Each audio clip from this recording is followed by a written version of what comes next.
Okay, this is not clickbait, this really happened. Gege Akutami confirmed a while ago he would be answering a Q&A about Gojo vs Sukuna in an exhibition on the 19th of April. And here we are, and we finally get the information we've been looking for. And it's really, really controversial. There are some people that are not going to be happy about this, but it's undeniable facts because Gege himself has said it. Now, as of now, we only have one question that's being answered, and that is, whether Gojo could have reacted to the world-cutting slash when Sukuna threw it in the final part of their fight. Some more questions might come out later, and we have had some misinformation kind of spread around. I'll get into that a bit later, but as of now, this is the main question we have, and Gege has answered it very brutally honestly in a very controversial way, which changes how we look at Gojo versus Sukuna forever, okay? And now, finally, we get some clarity about actually how this fight would go down in other circumstances. But Gege Akutami confirms, and I'm gonna read this word for word and put it on the screen. Gege says the biggest factor of Gojo's defeat is that Gojo let his guard down.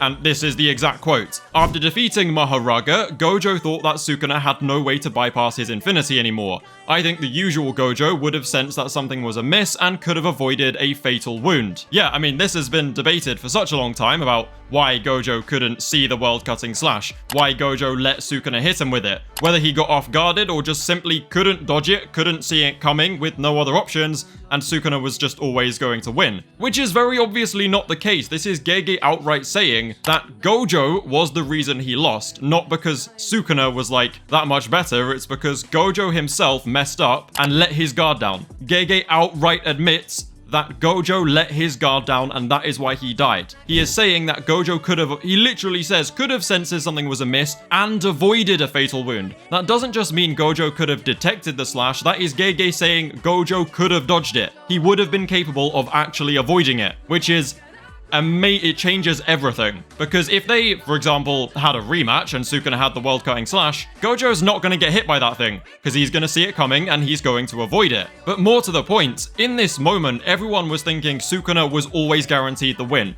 10 out of 10 times, Sukuna is going to beat Gojo here. And sure, this doesn't answer anything to do with whether Sukuna needed Maharaga, that's not what we're talking about right now. What we're talking about is the fact that in the way Sukuna chose to take this fight by using Maharaga to get past Gojo's infinity, it seems as though, like, Gojo actually just could have straight up won against Megana. If Gojo hadn't let his guard down, and Sukuna, obviously being on 1 HP like he was, like he had no Maharaga, his output was chalked, he was literally this crippled old man in the corner while Gojo was fired up. If he just, locked in, sensed something was wrong, and not, got cocky, not let his guard down, then Gojo would have won. He just would have won. It's an objective fact that if Gojo didn't let his guard down, he would have beaten Megana. Just outright 20-finger Megana, Gojo would have won. That is Sukuna, Maharaga, Agito, the rest of the 10 Shadows, Malevolent Shrine, all of it. Gojo fought all of that and could have come out victorious. Like, Gege has confirmed this. I know I'm now repeating everything I've already said in different ways, but this is, so exciting, and obviously I'm a bit of a Gojo glazer, so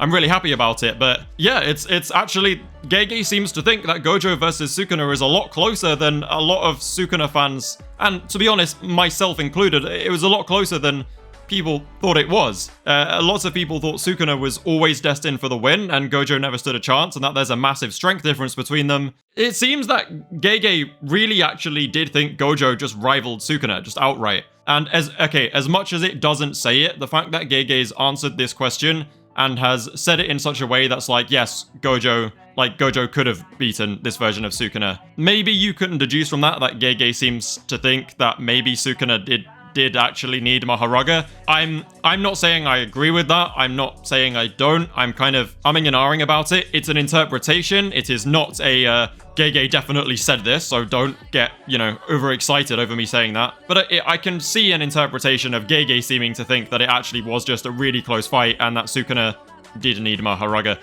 That's, again, not really relevant to what he's actually saying here, but it's just something to think about if you want to. You can let me know in the comments below.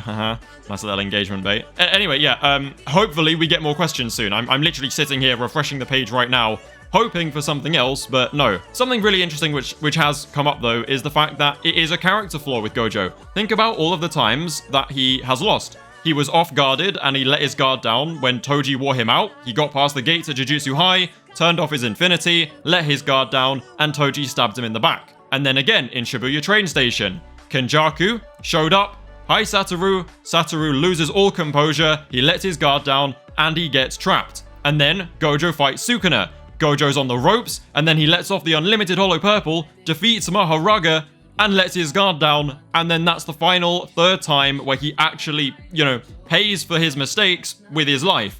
It really highlights how well written Gojo is as a character. Like, all 3 times that Gojo has been defeated was because he let his guard down.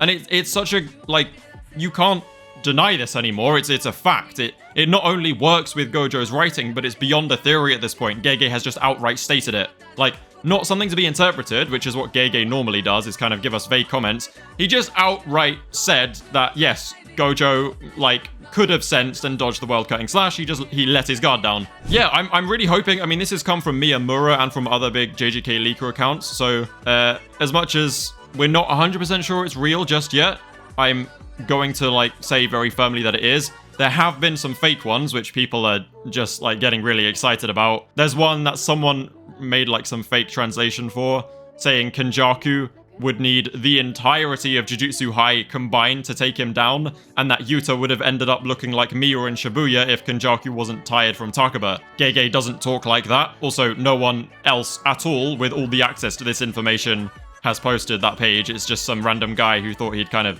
take the piss out of the event and spread some misinformation. That's obviously going to stick now, and people are going to refer to it as a real statement, as if it actually happened. That's not the case. Again, I can't promise that, but given the fact no official leaker accounts have found this source of information and then correctly translated it, because the actual translation shown is just dodgy as hell. But yeah, it's pretty clear to me that this one is fake.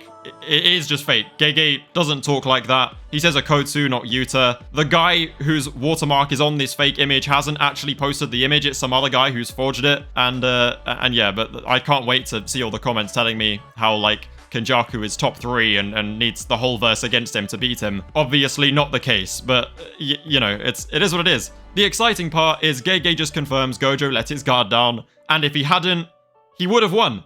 Because Sukuna was 1 HP, Gojo outplayed him, and if he had just, locked in, he didn't even need to, go for an attack right then and there. If he had just paid attention, he would have sensed the world-cutting slash, and he would have dodged it, and then he would delete Sukuna from existence. That's now canon. It's an undeniable fact that Gojo, it was always within his capability to outright beat Sukuna. And so many times during that fight, Sukuna thought he had won, and then Gojo locks in, and was more than Sukuna ever thought he could be, and the overall thing that led to Gojo's downfall was exactly what always led to his downfall. He just let everything kind of build up in his head, and he got flustered in the moment, and he let his guard down. I think Gege also confirms that the world-cutting slash occurred directly after the narrator says Gojo wins. So Gojo's literally just landed on the floor, and he's like, "Oh, I win," and then dead. But yeah, this is such cool information. I'm really hoping that there actually are more questions. The reason why it's hard to know is because we're needing people to go and actually find the physical thing, the physical page with the Q&A in the exhibition. But yeah, I'll keep you guys updated. That is all. I literally just wanted to make a whole video talking about this. So yeah, like and subscribe, and see you around.